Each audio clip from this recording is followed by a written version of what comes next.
Buenas tardes a todas las personas que nos acompañan en esta transmisión. Mi nombre es Piedad Melgarejo Torres. Antes que nada quiero agradecer esta invitación a la compañía Taribali México y en especial a Graciela López, amiga entrañable, y a quien le agradezco y le aplaudo por esta iniciativa para la difusión de las artes y la cultura en nuestro país, y que en un contexto como en el que estamos viviendo, estos medios nos ayudan a compartir gustosos algo del trabajo que hemos realizado a lo largo de los años. Este proyecto enriquece sin duda los trabajos también que cada uno hemos venido haciendo en el ámbito de lo creativo y de lo profesional.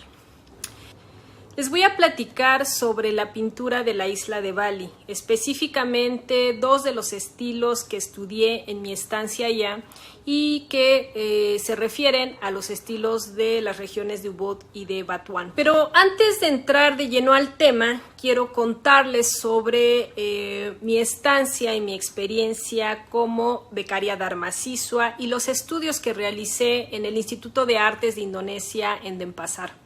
Esta estancia la hice de 2004 a 2006 y previamente yo ya había tenido la fortuna de colaborar con amigas y amigos mexicanos que habían estudiado en Indonesia y que en ese momento se encontraban ya en México difundiendo la música y la danza principalmente de las regiones de Bali y Java. Estas actividades se hacían en buena parte con la Embajada de Indonesia en México. En la embajada había un lugar que se le llamaba Loka Budaya y en ese espacio también se resguardaban obras de diferentes lugares de Indonesia.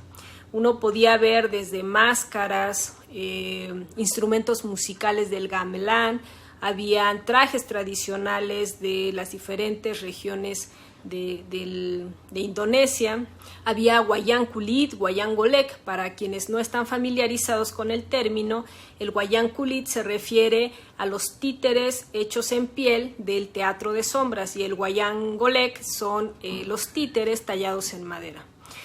En fin, entre todas esas preciosidades, mi atención siempre se centraba en las obras pictóricas que se colocaban en las laterales del lugar y que correspondían a las técnicas de la región de Bali. Este acercamiento me motivó, fue el primer acercamiento, digamos, que despertó en mí el interés para estudiar la pintura tradicional, conocer un poco más y conocer de los temas. Fue así que gracias a mis amigas y amigos, quienes también me motivaron, y a los estudios que en ese momento realizaba en historia, yo solicité estudiar Seni-Rupa, Design y Kriya, que se refiere al dibujo tradicional inspirado en la pintura clásica del wayang, escultura en piedra y tallado en madera. Algunas de las materias con las que más estuve involucrada fue la pintura del wayang, la composición, la composición del dibujo tradicional, la iconografía, los elementos de ornamentación que también se utilizan para el tallado, los tipos de representación en los personajes, los atavíos, la expresión corporal, algunos otros aspectos faciales, expresiones, etcétera. En fin, gracias también a mis compañeros y a algunos profesores del propio instituto, es que me acerqué a los gremios de estas dos regiones, de Batuán y de Ubud. Los estudios que hice en tallado de piedra y en tallado en madera fueron menores y esos los realicé en la zona de Sukawati principalmente.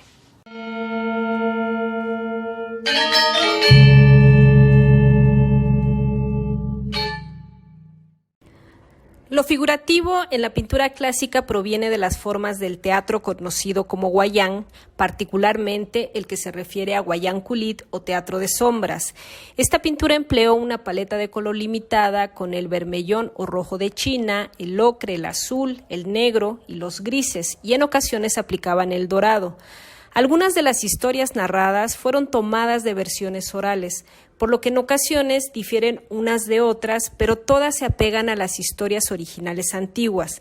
Las narraciones estuvieron dirigidas a contar el origen de la humanidad y de los reinos, sus temas fueron de carácter mitológico y épico del antiguo Dharma hindú y de las historias antiguas de Java, que fueron escritos originalmente en lontar, es decir, libros de hojas de palma. Por ejemplo, en el libro del Malat se narran las historias regionales como la historia del príncipe Panji y la princesa Daha. Por un lado, la pintura tuvo una función ceremonial que de forma didáctica mostraba esas historias promovidas desde la aristocracia de los reinos, pero también servía de decoración en los templos y en el Kraton o palacio, como es el caso de estas pinturas del Palacio Flotante de Clun.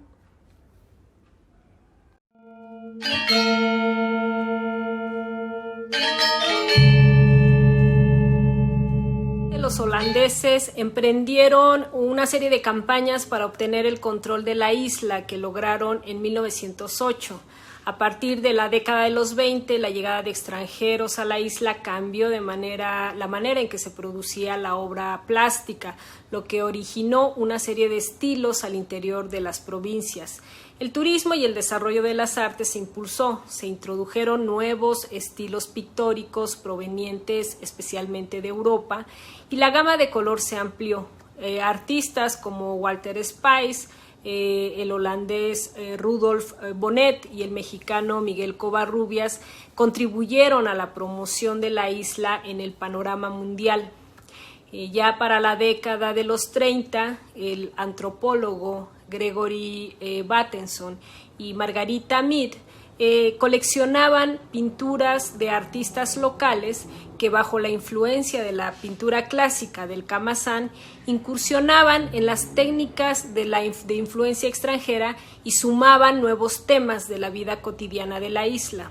Los pintores locales estaban vinculados a otras artes, como el teatro, la ópera, la danza-drama, que incorporaron a sus composiciones pictóricas, dándoles mayor vitalidad, movimiento y expresión a las representaciones.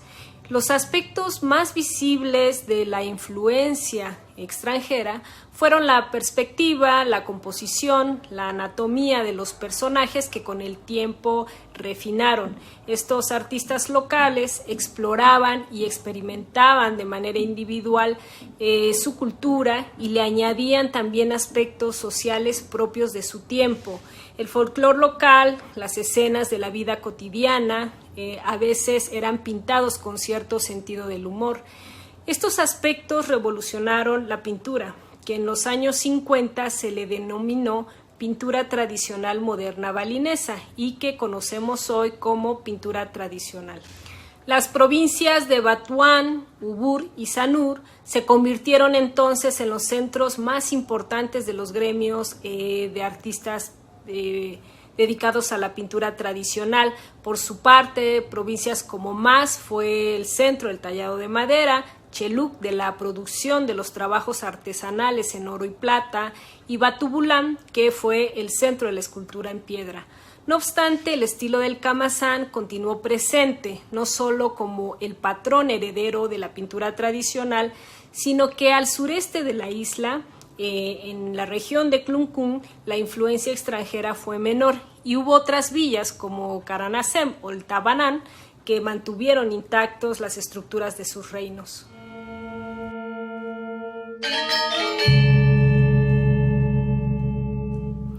Durante el siglo XIX se introdujo el papel que se utilizaba para ilustrar las historias de las épicas y la mitología.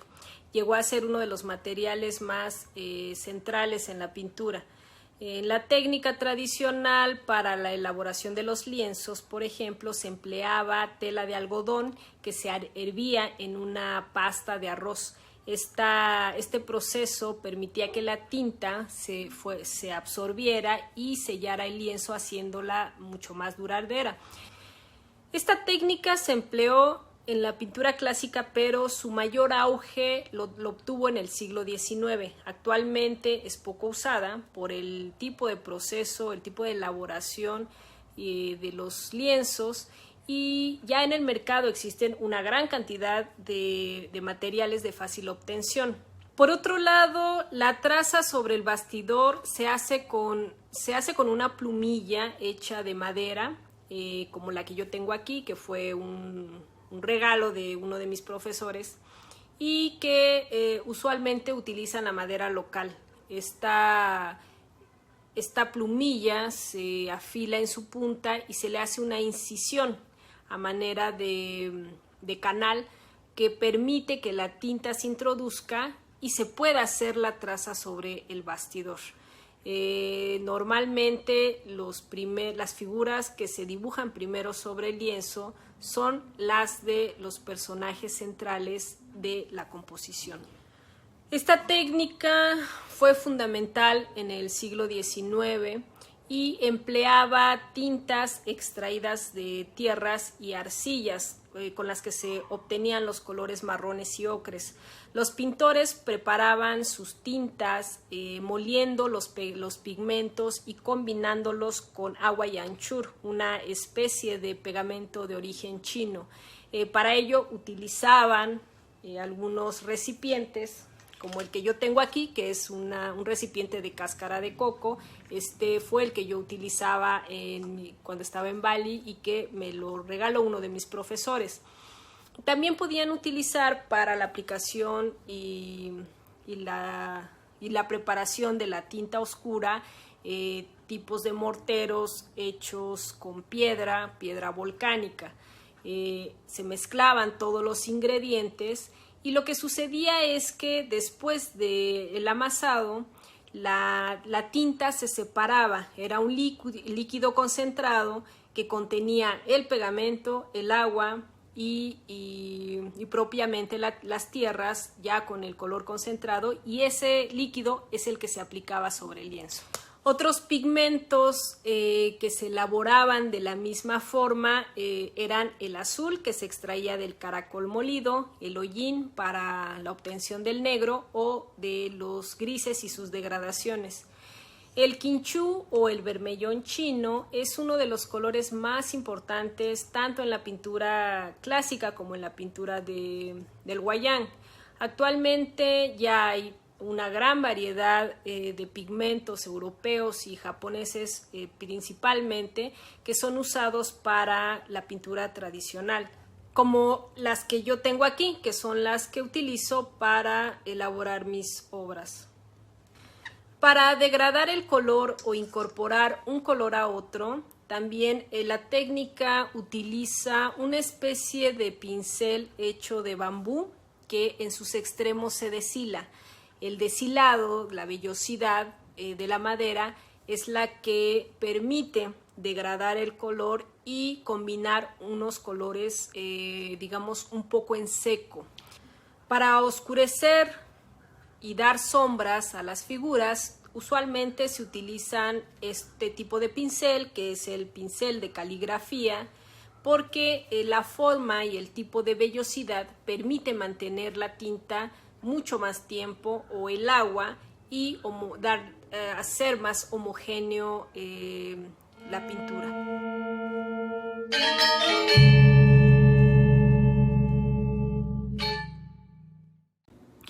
La pintura clásica fue un medio de transmisión de las enseñanzas de la religión, tanto en los temas mitológicos como los temas posmitológicos, clasificados así por Anthony Forge. La pintura mitológica, por un lado, aborda las historias antiguas hinduistas como el Ramayana o el Mahabharata. Por otro lado, la pintura posmitológica cuenta esas historias antiguas a las que se añaden símbolos que encarnan los personajes de las historias épicas locales. Las convenciones pictóricas muestran los aspectos propios de la cultura balinesa. Por ejemplo, la posición de las manos o las mudras, los rostros, las expresiones faciales, los atavíos, su ornamentación, explican la casta del personaje y revela su estatus social o individual en la posición en la que se encuentre. La representación de los ojos revela si se trata de un hombre o de una mujer de carácter refinado, o los demonios que se representan con los ojos desorbitados, con cejas abundantes. Otra variante son los dientes y los labios. Las representaciones con colmillos y labios gruesos significan laxasas o detia, mientras que los dientes parejos y sin filos representan a los héroes o dioses o príncipes que tienen una inclinación positiva. Aunque hay representaciones positivas mitad humano y mitad animal, como es el caso de Hanuman, que tiene ambas características.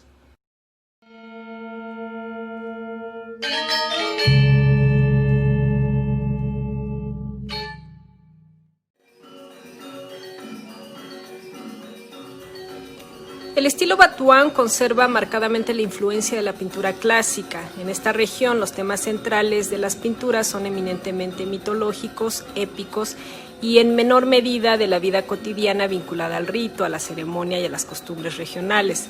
La paleta de color es menos amplia que las de Ubud y Sanur y menos colorida. Hay una tendencia a la saturación de los espacios. Esta pintura utiliza colores oscuros y sus degradaciones para crear ambientes nocturnos, deidades misteriosas y siniestras, a veces un poco grotescas. En esta obra utilizo la gama del color del estilo Batuán, aunque el tema es libre, empleo la simbología propia de la iconografía balinesa.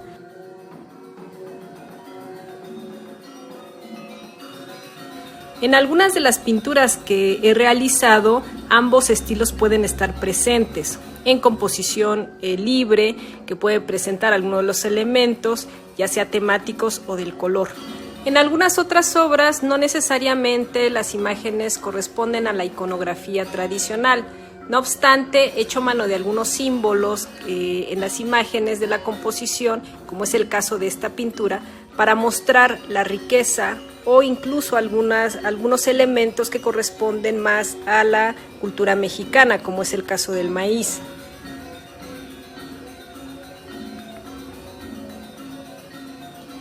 La peculiaridad principal en la representación humana y que la distingue del animal está en los dientes. Los dientes parejos y pequeños forman parte del estereotipo que encarna lo humano, mientras que el carácter violento y duro se le atribuye a personajes y animales demoníacos, mitad humano y mitad animales. Los balineses realizan la ceremonia del Potongigit o la limación de los dientes, que es fundamental en el ritual balinés porque les garantiza reencarnar en su siguiente vida en humanos. No obstante, algunos personajes no necesariamente se asocian a demonios o en posición negativa. Pueden estar representados con atributos, con exceso de cabello o colmillos afilados, como son los casos de Hanuman o Bhuma. Estos personajes de gran poder, pero que corresponden a un estatus más bajo en la escala jerárquica. Ambos personajes están al servicio de los dioses. En esta pintura de estilo Batuán, lo que represento es un Bhuma, un personaje mítico, vigía y protector, considerado el hijo de la selva.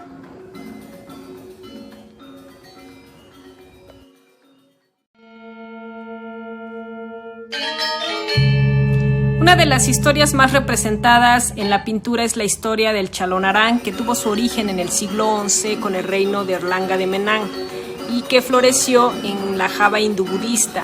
Este reino dominó los territorios como Sumatra, Bali y Tailandia, y en ese periodo las artes se desarrollaron fuertemente, principalmente la literatura y las adaptaciones de los textos antiguos. En esta pintura lo que vemos es una representación de Chalonarán en su forma demonio, Rangda. En el estilo Ubud, la paleta de color es más amplia y colorida que la de Batuán. En esta región, por influencia de Walter Spice, los pintores centraron sus temas en la representación del cuerpo humano, del estilo de la vida balinesa, de las costumbres y las tradiciones, de las ceremonias y de los rituales, sus paisajes y su diversidad vegetal y animal. Los temas son de carácter costumbrista y aunque este estilo aún conserva los elementos de la pintura clásica, se centra más en la representación del mundo de lo humano y su convivencia con lo divino. La historia del Chalonarán cuenta la historia de esa diosa demonio y la lucha contra el varón. El protector Chalonarang es la portadora de los infortunios, la muerte y la enfermedad, y su contraparte, el varón, es la personificación de Brahma, o el dios supremo de la tradición hindú, y al mismo tiempo en él se encarna el rey Arlanga. En las versiones de otras regiones, Rangda muere, mientras que en la tradición balinesa ambas fuerzas subsisten y confluyen en la naturaleza. Digamos, se podría decir que estas dos formas, positiva y negativa, son las que configuran la naturaleza para dar origen a la humanidad. Son las fuerzas positivas o buenas, en términos occidentales, que prevalece sobre lo negativo, asociado a veces con lo oscuro y lo monstruoso. Lo que se observa en la pintura tradicional ya no es solo la escena mítica o épica antigua, sino la presencia de estas fuerzas dentro del rito, la ceremonia, es decir, en el plano de lo terrenal a través de la danza y la música. En esas escenas conviven los dioses con la humanidad desde el templo y las villas. En la pintura tradicional, uno de los temas centrales es la vida cotidiana, los rituales, las ceremonias ligadas a la vida espiritual de la isla.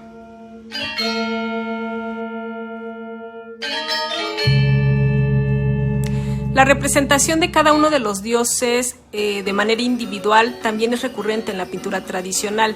En esta obra represento a Vishnu, el dios preservador, uno de los dioses que conforman el Trimurti, esta triada, por decirlo de alguna manera, de los dioses supremos de la tradición hindú, Brahma, Vishnu y Shiva. En esta representación, Vishnu aparece sobre Garuda, esta ave mítica del Dharma hindú, considerado dios menor al servicio de aquel dios supremo, su mensajero y su vehículo. Su historia se narra en el poema épico del Mahabharata.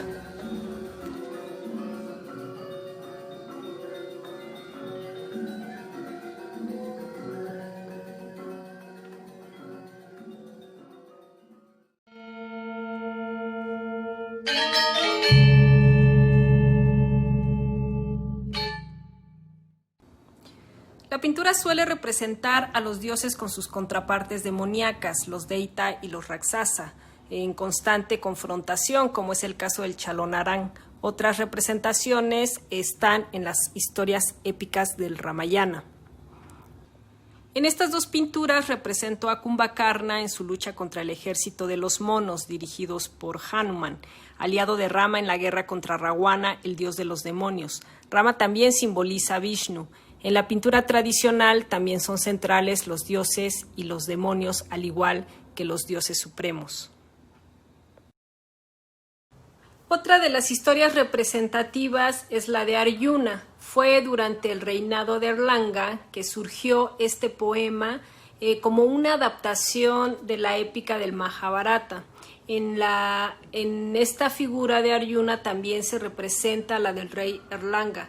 Pero no solamente se configura en la figura del rey local el poder mítico de alguna manera de aquel rey, sino también la historia de la propia región.